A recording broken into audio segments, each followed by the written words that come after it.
So, I'll discuss with you these 3 graphs. So, yung importance of mga components ng pancreatic fluid. So, this is all about pancreatic fluid. So, dito tayo mag-start. Let's start here in the last diagram.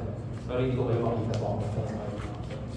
Yung sa last diagram. So, dito tayo mag-start kasi nandito yung main ion. Yung main ion natin.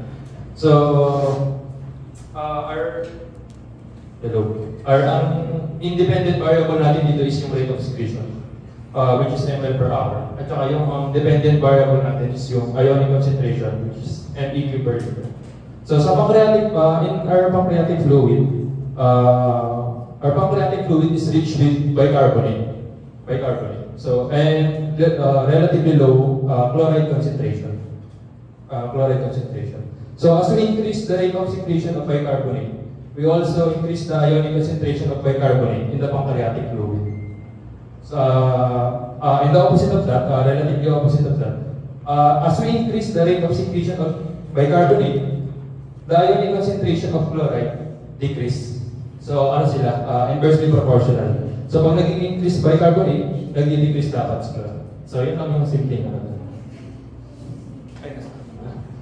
Then next, yung sa bakit, paano siya nangyayari? How does the chloride tsaka bicarbonate shift?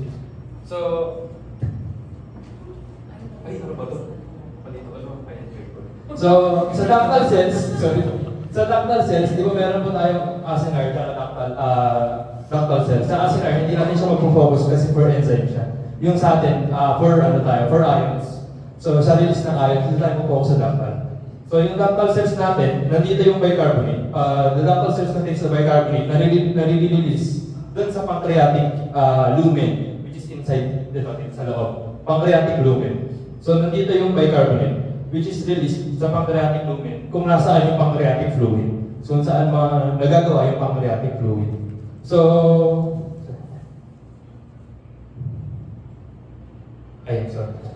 para in order to balance the ions dun sa pancreatic fluid natin. So, kailangan natin pwede ko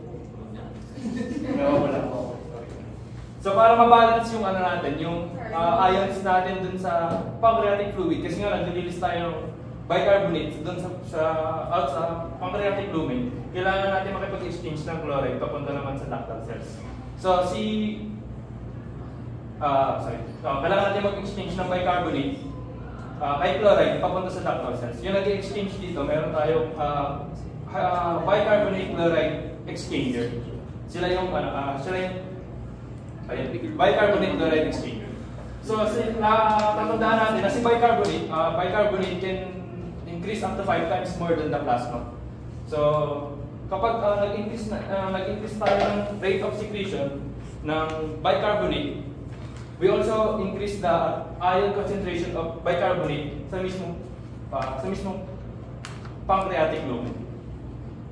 In the opposite of that, pagka naman siyempre nag-i-increase ka ng 5 times more ng bicarbonate papunta sa pancreatic lumen, siyempre dapat kailangan mo rin magbalik ng chloride papunta dun sa loob ng ductal cells. Kaya mababa yung value ng chloride natin dito. Nangyayari ito pagka na-activate natin pag nag-activate si pancreas natin para mag-produce ng pancreatic fluid. So, ayan, tapos na tayo dito dun sa bicarbonate and then sa chloride. Tapos tatalon tayo dito dun sa second graph, sa second diagram. So, tandaan naalala natin si bicarbonate ay an alkaline ion. So, the more the bicarbonate, the more the alkaline, the more the basic the fluid. So, dito sa ulitin ko, pag nag-activate si pancreas, nag-release tayo ng pancreatic fluid na rich with bicarbonate.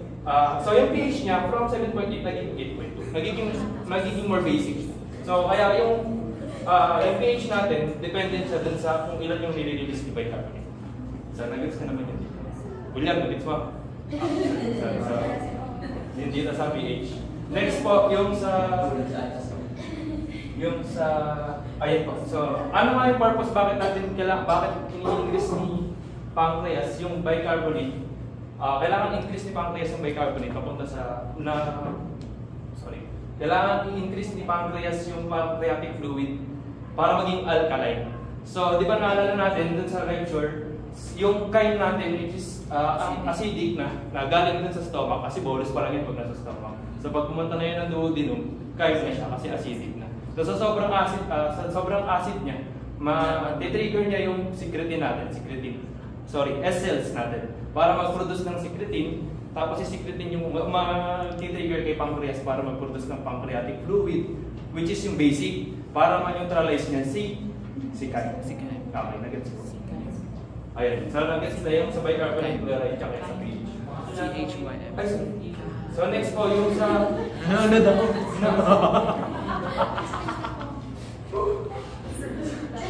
So next po yung sa sodium and chloride. So sa sodium and chloride, yung bicarbonate at saka yung rate of secretion hindi niya does not affect the concentration of sodium and chloride. So independent flow sila. Yung concentration ng sodium and chloride same siya with plasma. So isotonic din yung niya. Isotonic siya. Yeah. So isotonic siya. So sa dati nating lecture na ang pagkakaalala natin piso, potassium sa loob, sodium sa labas. So, yung sodium resides more on the interstitial fluid, which is yung, sa case natin is yung pancreatic, so nasa labas si sodium.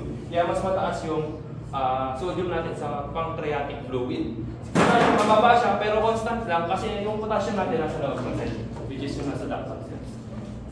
Ayan. So, tapos na tayo dito sa ionic concentration, at rate of secretion. Yung pH, dito din siya nakabase kay bicarbonate. So, repeat ko lang, si bicarbonate at saka si chloride, inversely proportional yung relationship. Si pH,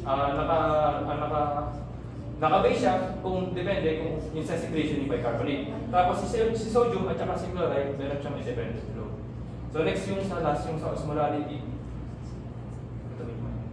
So, yung sa osmolality natin, as we increase the rate of secretion, osmolality stays constant. So, yung osmolality natin, same pa rin siya as plasma. So, isotonic yung natin, yung pancreatic fluid. Like plasma, isotonic din yung plasma natin. So, as you can see, as the rate of secretion increases, kahit sa lahat ng ion, pati yung ionic concentration, osmolality stays constant, the same. Kapag ganun, indicative yun ng maganda yung ion exchange natin dun sa pancreatic. Kaya isotonic. Ayun, baka may tanong. Question daw.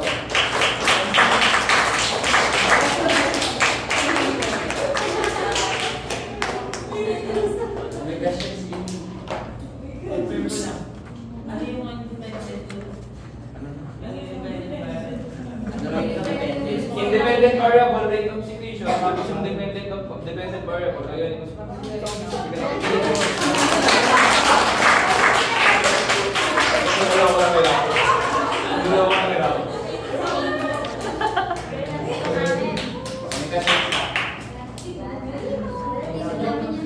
So ano lang yun yung difference between pancreatic and salivary secretion.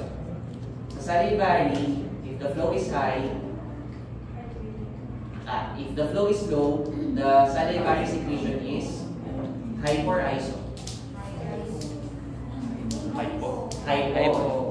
Diba? Kapag mabilis siya, naging isotonic. In pancreatic secretions, regardless of the flow, the tonicity is the same. Sa saliva daw.